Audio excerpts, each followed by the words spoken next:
In aid of legislation, tapos manira ka ng reputasyon ng tao na wala ka naman palang personal knowledge. Sabihin mo doon, anong in aid of legislation na makukuha doon ng Congress? In aid of persecution ang ginagawa mo dahil sinira mo yung isang tao na wala ka naman palang personal knowledge. Doon sa Quadcom hearing, sinabi mo, a third hearing, Senator De La Rosa and Senator Bongo called him to clear David Navarro of Clarin, Misamis Occidental, who was then included in the drug list. Mayor Navarro was funding the reward system through STL. Bakit nagkasabay pa kami tumawag? Hindi na magsabay, Sir, Your Honor, Mr. Chair. Sa totoo lang, tumawag ka sa akin. No, una si Sir Bong, nagsabi na wag mo nang galawin si Mayor Navarro kasi wala na siya, cleared na siya. Pagkatapos, nagsasabi naman akong totoo, Your Honor, Mr. Chair. At saka pangalawa, ikaw na. Hindi ko sinasabi na sinungaling ka. Perjurious kasi yung sinabi niya sa affidavit. You are claiming a fact, but you admitted you have no personal knowledge. Wala namang nakalagay dito na hearsay, meaning you lied in your affidavit, Colonel Espinido.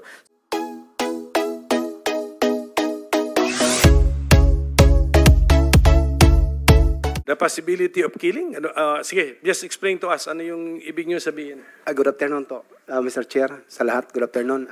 Sa akin naman, as an operatives, matagal sa non-commissioned officer, ang sa amin, Your Honor, ang pag-intindi, pag may neutralization, may report pagkatapos ng trabaho sa status. So, neutralized, then the remarks is nahuli or namatay. Not totally sa interpretation namin na nakalagay diyan neutralization, patayin. Magtrabaho lang to stop anything as long as illegal. So sa remarks so nakalagay na doon ang specification.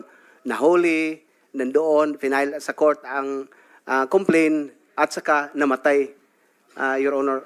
Kami ang mag-implementer kasi sila yung mga officer kaharap ko ngayon. Sila ang taga-gawa ng circular. Pero the truth is, ako, number one, ang nag-implement. Paano i-implement ang neutralization? Hindi nakapokus sa neutralization, kundi nakapokus kung sino ang target na illegal na hulihin ba or mamatay kasi yun na, may firefighting na ang nangyari. But not totally na nakalagay sa isip namin as non-commissioned officer na nasa field, nasa ground na yun patayin kasi neutralization, Your Honor, Mr. Chair. Kasi kami ang magharap sa korte kung sakali sundin. Maski hindi nalaban, patayin lang kasi neutralization, no. Kaya sinabi ko sa Quadcom Committee, Your Honor, Mr. Chair, na pwede, sa lahat pwede, possibility, as long as real trabaho, kung ano talaga yon ang harapin mo, Mr. Chair. Mr. Chair. Sige, Senator Bato, De La Rosa, we'll clarify the situation. Meron kang sinabi, Colonel Espinido, na pwede. Pwede. Ano mo ibig mo sabihin doon sa pwede? Na pwedeng mamatay? Lahat may possibility, Mr. Chair, Your Honor, kasi sa situation na nandyan, mangdaming experience ko for my 28 years. Yeah, pwede mamatay kung ano? Kung lumaban. Oh, yun. Example, Klaruhin mo kasi you are living space of doubt na pwede pala. Pwede sa lahat. Pwede kung lumaban. Yun na sinabi ko, Mr. Chair. Sige, thank you. Thank you, Mr. Chair. Salamat. Mr. Chair. Colonel, ganito, okay. Kunyari, hindi neutralization yung word na ginamit. Arrest, o ano. Pag lumaban, ganun pa rin. Ending. Mr. Chair, ganun pa rin. So, okay. Colonel, isa pa. One question. Sa ilang years ka sa police?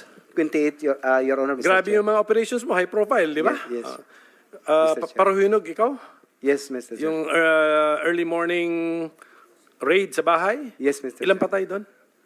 Ang patay? Ilan? Simultaneous yun sa area, sa 6 search warrant, 16, Your Honor, Mr. Chair. Okay, basta operative yan, general, mga operative. Okay. Sa entire 28 years career mo sa police, ikaw ba'y nakatanggap ng instruction, whether in writing or sa pananalita, na ginamit ang word na neutralization bilang code na patayin mo? sa pagtanda ko, Your Honor, Mr. Chair, wala akong specific na sabihan na i-neutralize. Huli ay yung arrest, marami. Kaya nga, okay. So, ikaw ba yung nasabihan na arrest pero code word yun na patayin mo? Hindi, Hindi. Mr. Chair. Ikaw ba yung nagamitan ng ibang word na code word sa napatayin mo? Wala. May isa, Your Honor, Mr. Chair, yung trabahoin. Okay. Patrabaho yung ganon. Pero anong basa mo nun? Anong intindi mo dun sa trabahuin mo? the result din, Mr. Chair, hulihin, yun lang talaga palagi ang... Pero anong ending ng specific na trinabaho mo? Napatay o nahuli? Nahuli. Nahuli yun, Nahuli? Mr. Chair. Nahuli. Maalala mo pa pangalan? Sino yung subject matter ng trabahuin mo na nahuli? Ang ending ay nahuli din? Mayor ng Gandara, Samar, Mr. Chair, with the person of Mayor Cabuños, at saka may 4 niya na security na police na warranted. Anong year yun? More or less? 2011, 2010, 11, Your Honor, Mr. Chair. Yung pagtatanong ko sa iyo, yung pang-credibility questions na po ito kasi Yes. hindi naman, drug war ba yan? Hindi. Hindi. Yes. So, just to test yung credibility po. Apo. The Bongo is now recognized. Yes, please. Salamat, Mr. Chair. Natanong na rin po ninyo kanina kay Colonel Espinido, no? May few questions lang po. You prepared an affidavit, no? And submitted it to the Quadcom. Ikaw ba mismo ang nag-prepare nito? Ang nag-drop, Your Honor, Mr. Chair, ako. Tapos, pinapaprint ko na lang sa pro bono na bugad na counsel ko, si Attorney Fernandez.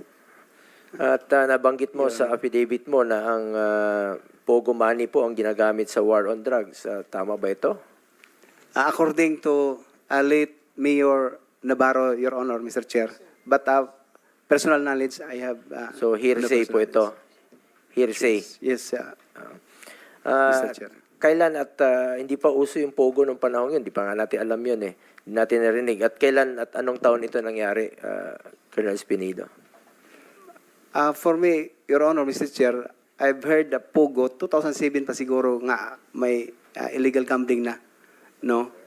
Pero sa what I've said, mention ni late Mayor Navarro, right after na kung matandaan mo, Mr. Chair, Your Honor, na nagtawag ka na cleared na si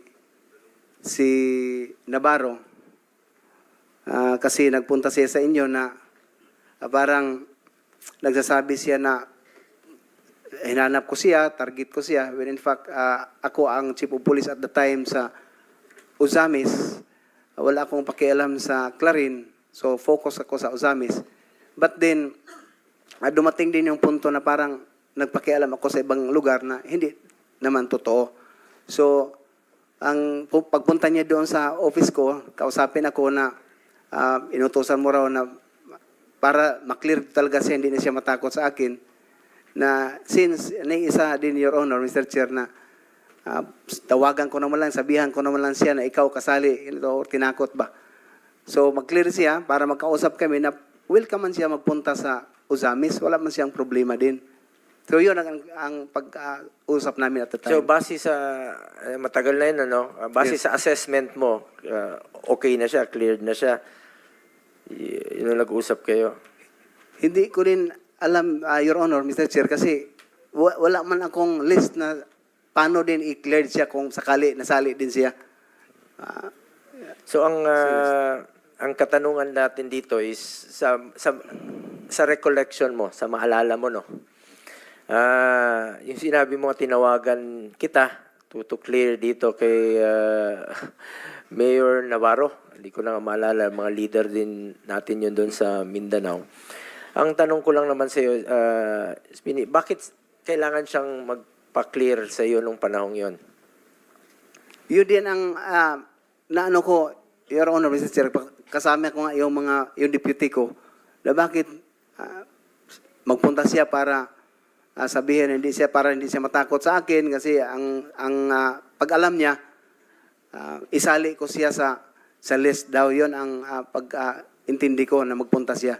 Kaya pinapunta siya from your end na hindi ako kasali sa watch list. Kaya nga recommended ako ni sa inyo sir na tumawag si Senator si Sir Bongo sa inyo para to prove na wala akong kasali sa list. So, ibig sabihin, kiniklear niya yung sarili niya sa iyo at wala siyang dapat ikatakot. Yes, Your Tama Honor, ba? Mr. Chair. Anyway, yung nakalagay kasi doon sa affidavit mo, no, nung mga nakaraan na nabanggit po yung pangalan ko. Na-mention mo eh. Yes. Na may nagtanong sa iyo doon. Kaya gusto ko lang po i-klaro. Narinig mo naman po kanina, wala naman tayong partisipasyon dyan sa war on drugs. Sa pagkaalam mo at gusto ko lang pong tanungin ka muli dito harap-harapan, meron ba akong direct or indirect participation dito sa sinasabi mo? Nung magsalita ako sa Quad Committee, Your Honor, Mr. Chair, sinabi ko na yon na personal knowledge wala ako. Yun lang ang statement doon sa affidavit na ganun lang ang narinig ko. But personal knowledge to you kung ano ang sitwasyon na ikaw about for that matter sa Quadcom na pinag-usapan, wala akong personal knowledge sa inyo, Mr. Chair, Your Honor. Yun lang gusto ko lang maklaro. So purely hearsay yung sinasabi mo. Sa narinig mo lang. Yes, Mr. Chair, Your Honor. Yun lang po. Gusto ko lang iklaro. Kasi medyo iba yung narinig natin doon. Nabanggit mo na ngayon na wala kang personal knowledge. Yes or no? Yes, Mr. Chair, Your Honor. Stated sa affidavit ko dun at yung natandaan ko na true kay late Mayor Navarro. Pero sa inyo, as I've said, personal knowledge, Your Honor, wala. Okay. Salamat. Colonel Spinido, to clarify, no, sinabi mo na tumawag ako to clear Mayor Navarro. I merely relate to you for you to do your job regarding his implication to drugs. Ganun naman nun. Daming mga mayors na lumalapit sa amin. Hindi ko na po mapangalanan. Maraming lumalapit na mga incumbent mayors na nababalita raw yung pangalan nila sa droga. So hindi naman po ako ang validating, hindi ko naman po trabaho 'yan. So pinapasa ko po sa inyo to validate. Hindi lang po sa inyo, even sa DILG kay Secretary Anyo noon, even sa ating mga Chief PNP pag may lumalapit na mga mayors, not only sa Mindanao, even in Luzon, medyo naawa na nga kami dahil nagmamakaawa na gusto niya i-clear yung sarili niya. Pero hindi, sabi namin, hindi po dito sa amin, hindi po kay Presidente. Meron pong ahensya niyan, ang DILG, ang PNP, ang PIDEA, to validate. So, ni-refer ko lang po ito siguro sa inyo. Isa po sa mga na-refer ko po sa inyo. I did not tell you to clear him. Wala naman po akong alam o mandato o katungkulan dyan sa pag-clear. Kayo pong nakakaalam, trabaho nyo po yan bilang police dun sa area ninyo. Tama ba, Colonel Spinido? Yes, Your Honor, Mr. Chair. That's why I understand for that reason, pinapaintindi ko siya nang pumunta siya sa akin na ganun, wala akong alam kasi dito lang ako sa Uzamis at saka hindi ko din papil yung magsali sa kung ano ang validation sa watch list. So talagang inano ko sa kanya, hindi ko kasali or alam kung ano ang record mo, Mayor. Pero ang sa kanya to clarify also na baka may intention ako or may alam ako sa pangalan niya. So that's only the way ng pag-usap namin, Your Honor, Mr. Chair. So, klaro po. At kung wala kang personal knowledge tungkol sa akin, dun sa affidavit mo, bakit mo sinama yung pangalan ko at bakit nasingit yung pangalan ko? May pumilit ba sa'yo? Remember, you are under oath po, no? May nagpapirma ba sa inyo na isama yung pangalan ko since wala ka namang personal knowledge sa akin? That's why ang personal knowledge, Your Honor, yung tanungin ako, nagsabi ako na wala akong personal knowledge sa inyo about sa, for that matter, no, na masabi natin na napag-usapan. True lang kay Mayor, late Mayor Navarro. May nagsabi sa iyo na isingit yung pangalan ko. Kung since wala ka namang personal knowledge. Wala Bakit naman, nasingit? Wala naman siguro. Sigurado Mr. Chair, ka? You're under Honor, oath. Kasi sa affidavit, although marami-rami yon ang paragraph. Meron bang na- nagpahabol sa iyo na isingit yung pangalan ko? Yes or no lang naman. Wala naman, Your Honor, Mr. Chair. Sigurado ka? Yes, Yun talaga ang ginawa mo na affidavit, original affidavit? yun naman ang original sa akin na Your Honor, Mr. Chair, yung ginawa ko. Kasi nagpunta ako doon para pag-testify, nagawa na ako ng affidavit ko. Pero wala kang personal knowledge naman tungkol sa akin. I attest to that, Your Honor, kasi number one, kilala kita. Pagkatapos sa tanong naman doon sa Quadcom, sinabi ko din na I have no personal knowledge about sa sinabi na ni late Mayor Navarro. Bakit mo sinama yung pangalan ko sa affidavit? I'm just only relating for the message, the word came from Mayor na pinupunta ko dito. Pagkatapos, stated man doon na, Your Honor, Mr. Chair, bakit nasali, no? Nag-explain siya na pinapunta ko ni Sir Bong para maklear ang pangalan ko. In fact, mayroon nga, ako ngayon, ang dala ko ngayon yung sa Lasto ba, basta ganun sa illegal gambling ang hinawakan niya, siya ang kasi na pag-usapan yon, Your Honor, Mr. Chair, kasi ako lang ang hipi ng Miss Oak na hindi tumatanggap ng yung sa gambling, no, yung may monthly na ibinigay. So nagtanong siya bakit hindi ako magtanggap. Alam mo naman yun ang binigay ngayon. Hindi ko lang ano yun na Lasto. Basta parang inano na ngayon, Your Honor, Mr. Chair. So yun ang pag-usapan na ang pakay niya, di na ma-inform ako na pinahintulutan naman, legal naman yung sa gambling na ibinigay sa mga polis. True sa inyo ang sabi ni Sir Bongo. So yun lang, parang nag-relate lang ako sa napakinggan ko siya at the time na nagawa ko ng affidavit. Your Honor, Mr. Chair. So you're putting on record, you included hearsay in your affidavit? Yes, at saka sinagot ko din sa mga member ng Quadcom, Your Honor, Mr. Chair, na ganun lang, napakinggan ko lang yung kay Mayor Navarro. So purely hearsay. Para nga makasunod din po kami, anong affidavit po yan? Anong date? Anong Meron silang niya? affidavit na initial. Wala ka ring hawak na Wala affidavit? akong, Okay. Can you ano yung affidavit mo? Anong date? Yung pinag-uusapan ninyo ni Senator Bongo? Ano?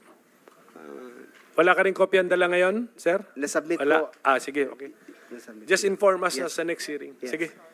Yeah, Mr. Chair, with the permission of Senator Bongo, just a quick interdict. Senator Bongo, just short lang, short. Kung, Colonel Espinedo, if alam mo palang hearsay, pulis ka, di ba? Pulis ka, wala kang personal knowledge. Alam mo naman yan eh. Now, kung wala kang personal knowledge, dapat hindi mo sasabihin. Anong motive mo? Bakit sinama mo doon sa pinabit mo ang pangalan ni Senator Bongo? Narinig mo lang naman kaya. Tapos wala kang personal knowledge. Anong purpose mo doon? Bakit mo sinabit yung pangalan niya? Can I answer? Yeah, go ahead. Your Honor, Mr. Chair, what did the Quadcom committee happen is to legislate aid of legislation.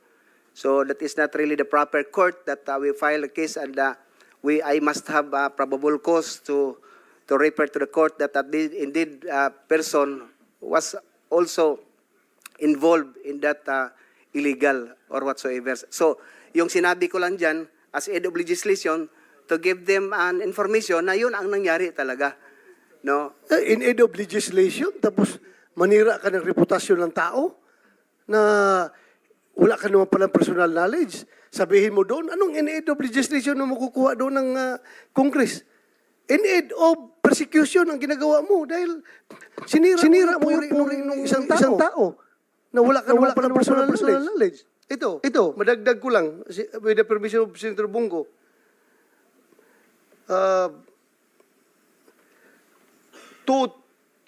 2:34 ng oras, doon sa Quadcom hearing, sinabi mo, a third hearing, Senator De La Rosa and Senator Bongo called him to clear David Navarro of Clarin, Misamis Occidental, who was then included in the drug list. Mayor Navarro was funding the reward system through STL. Dalawa kami tatawag sa'yo na i-clear namin yung si Navarro. Tumawag siya, tapos ako tumawag rin ako sa'yo na i-clear si Navarro. Please enlighten us. Bakit dalawa kagad kami nilamp mo na tumawag para i-clear si Navarro? Ang hirap intindihin. Bakit nagkasabay pa kami tumawag? Hindi na magsabay, Sir, Your Honor, Mr. Chair. Sa totoo lang, tumawag ka sa akin. No, una si Sir Bong, nagsabi na wag mo nang galawin si Mayor Navarro kasi wala na siya, cleared na siya. Pagkatapos,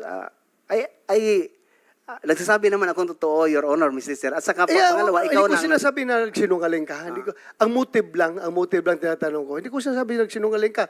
I may not remember that instance na tumawag ako sa'yo. Kung ikaw, vividly remembered mo, ako, hindi ko ma-remember. Pero nagtataka lang ako kasi kung cleared si si Navarro, sinabi ni Bongo, sinabi ko, hindi ko talaga but anyway, I will tanungin lang kita sa next hearing pag andyan na si Kerwin Espinosa at si Ronnie Dayan. Thank you, Senator Bongo,